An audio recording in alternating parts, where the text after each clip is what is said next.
स्वतंत्रता संग्राम में अंबेडकर की भूमिका जटिल थी। उस समय के प्रमुख राजनीतिक विमर्श के विपरीत, जिसका मुख्य उद्देश्य अंग्रेजों को भारतीयों को अधिक शक्ति सौंपने और अंततः भारत छोड़ने के लिए राजी करना था, अंबेडकर का हस्तक्षेप और वकालत दलित अधिकारों की रक्षा और उन्हें बढ़ावा देने पर अधिक केंद्रित थी।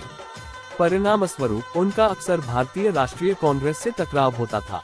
उन्होंने अछूतों के लिए राजनीतिक सुरक्षा उपाय लागू करने की दिशा में काम किया, जिनमें से पहला साउथ बोरो समिति के समक्ष उनका प्रस्ताव था, जो भारत सरकार अधिनियम 1919 तैयार कर रही थी। 1930 के दशक की शुरुआत में गोलमेज सम्मेलनों के समय तक वे दलित समुदाय के अग्रणी नेता बन चुके थे।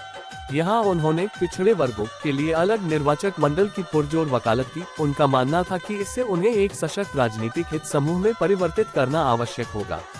लेकिन M.K. गांधी जी को लगा कि इससे हिंदू समुदाय में फूट पड़ जाएगी और उन्होंने अंबेडकर की मांगों को अंग्रेजों द्वारा स्वीकार किए जाने के विरोध में आमरण अनशन कर दिया। परिणामस्वरूप अंबेडकर को 1932 के पूना समझौते के तहत झुकना पड़ा और प्रांतीय विधानसभाओं में आरक्षित सीटों के बदले अलग निर्वाचक मंडल की मांग छोड़नी पड़ी। अंबेडकर ने दलितों के अधिकारों के लिए संघर्ष करने वाले सामाजिक आंदोलनों में भी महत्वपूर्ण भूमिका निभाई।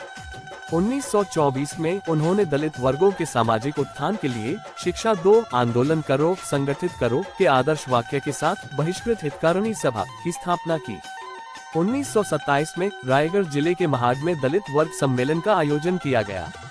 यहाँ अंबेडकर ने एक ऐतिहासिक विरोध प्रदर्शन का नेतृत्व किया, जिसका समापन दलितों के एक बड़े समूह द्वारा सार्वजनिक तालाब से पानी पीने के साथ हुआ, जिससे सदियों से चले आ रहे दमनकारी सामाजिक और शारीरिक नियमों का उल्लंघन हुआ। कुछ महीनों बाद उन्होंने उसी स्थान पर मनुस्मृति को सार्वजनिक रूप से जलाया। ये प्राचीन हिंदू विधि ग्रंथ उन अनेक ग्रंथों में सबसे प्रसिद्ध था, जिन्होंने अछूतों पर क्रूर सामाजिक और कानूनी प्रतिबंध लगाए थे। ये जलाना दलितों द्वारा सदियों से झेले जा रहे भेदभाव और दमन के विरुद्ध एक सशक्त संदेश था। अंबेडकर 1926 से 1934 तक बॉम्बे विधान परिषद के मनोनीत सदस्य भी रहे। उन्होंने 1936 में भारत सरकार अधिनियम 1935 के तहत प्रांतीय स्तर पर उत्तरदायी सरकार की शुरुआत के बाद स्वतंत्र श्रमिक पार्टी की स्थापना की।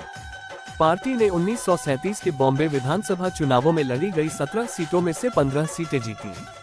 इसके बाद उन्होंने 1942 में दलितों के लिए एक लोकप्रिय राजनीतिक मोर्चे के रूप में अखिल भारतीय अनुसूचित जाति संघ की स्थापना की।